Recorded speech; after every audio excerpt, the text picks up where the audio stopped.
So I'll try to keep this a little peppy since this is the last speech. But Mo, thank you so much for inviting me here to Dubai. This is actually my first time in the Middle East, so this is really exciting to launch our blueprint for blockchain education on university campuses coming this fall. So, all of us here want to be involved in the creation of new online standards. We all want to be involved in that creation process.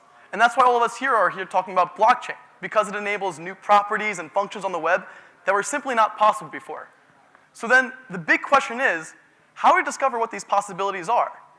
So I think the best way to answer this question is to go back in time to 1994, back when people were still discovering what this new internet thing was and trying to figure it out. So I'm going to play a clip of some newscasters trying to explain the internet to their audience.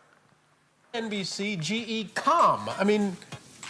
Well, Allison should know. What is internet anyway? Wait, how does one, what do you write to it, like mail? No, a lot of people use it and communicate with, I guess they can communicate with NBC writers and producers. Allison, can you explain what internet is? Does it bother you at all that these are all people that you don't really know? I mean, that everybody's signing on and having these conversations and whining together or griping together. I would resent that, at least when you're home, if the phone rings, you have the option of not answering it. On the internet, people can send you messages all the time people you don't even want to hear from. So it's pretty obvious that back in 1994, we were completely oblivious to what we could create with this stuff. I mean, like, if you were to say these things now, you would be a lunatic. We all have iPhones or cell phones using social media. But just 10 years later, a young Mark Zuckerberg created Facebook for students at the University of Harvard. And at the University of Harvard, these students actually found it very convenient that posting a stream of status updates was actually a convenient way to keep track of your social circles. You didn't have to have conversations with everyone to keep track of what's going on, and thus it enabled more cultural communication. So Facebook began on university campuses and grew through the exploration of student experimentation. So now we're at a familiar crossroads in 2016. Blockchain is new and innovative, but we really don't know where to start. For example, let's try to look at some example of people talking about Bitcoin today.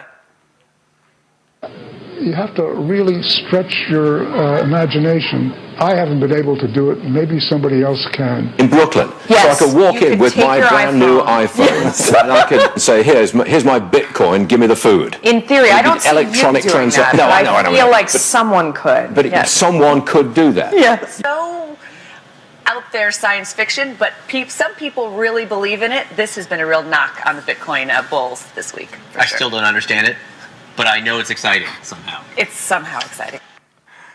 So it seems like we're doing the same thing over again from 1994.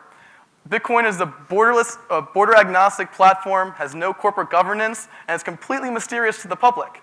So perhaps this time, though, we can learn from our experience on the internet and take a more participatory role in this creation of this new standard.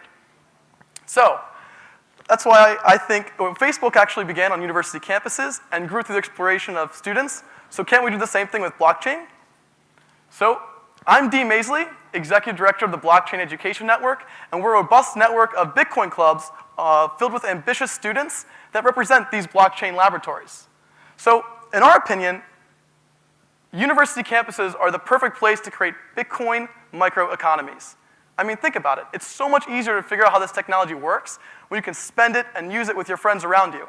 Or if you're developing a blockchain application, having your friends the ability to give you quality feedback and iterate it before you launch to market enables you to play with this new paradigm shift a little bit better. And beyond local Bitcoin communities, when one campus does something really cool, it inspires people across the world to bring the success to their own community. And so, through this, exploring Bitcoin and launching blockchain ecosystems on university campuses actually creates a macro snowball effect of pushing this enthusiasm across the world.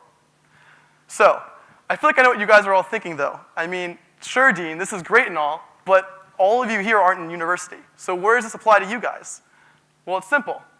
Whoops. All right, well, it's simple. You guys need the creativity and talent of these kids who are creating these new things.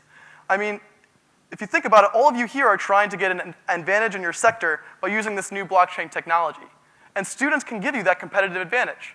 Having never worked outside of a corporate governance structure, their ability to think outside the box is quite unparalleled. But don't take my word for it. So here's an example of some previous student innovations. So last November, we hosted a hackathon, and 2 students from RIT were dissatisfied with their school's ID system. They were actually able to hack their school card and get into places that they weren't normally supposed to get into. So they thought, how can we improve this?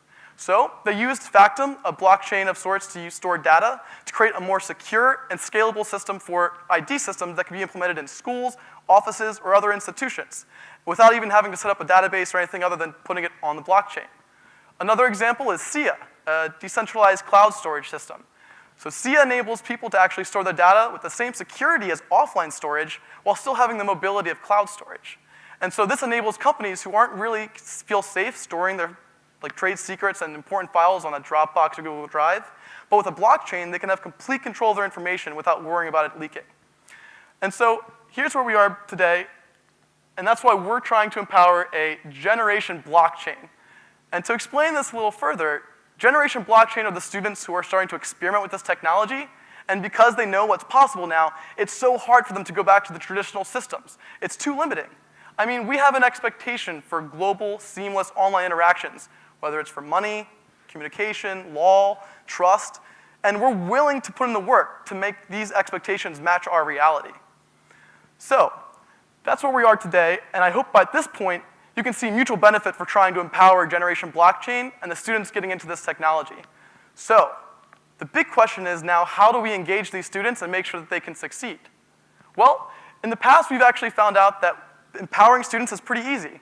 If you shine a spotlight on someone doing cool things, it really makes them feel like they're doing something important, and it keeps pushing the ball further. But that's not the only thing we can do.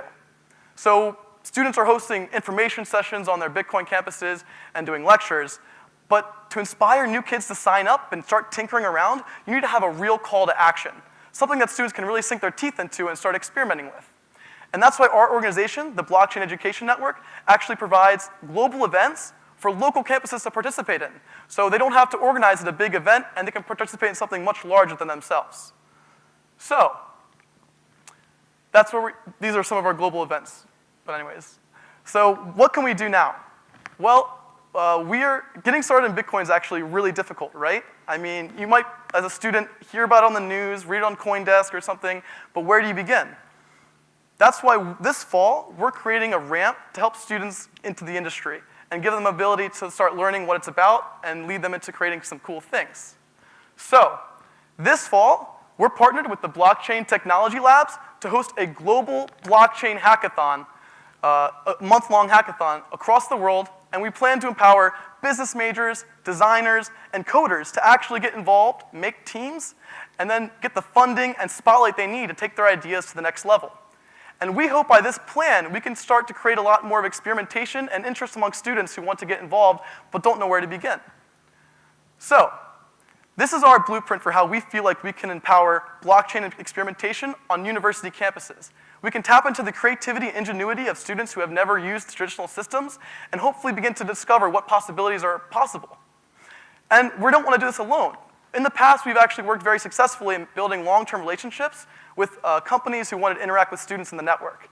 And that's why we want to reach out to you guys today and say, we want you to involve yourself with the Generation Blockchain, and that's about it. So if you want to get involved, please feel free to contact us at blockchainedu.org or just meet me after the conference. Thanks, everyone.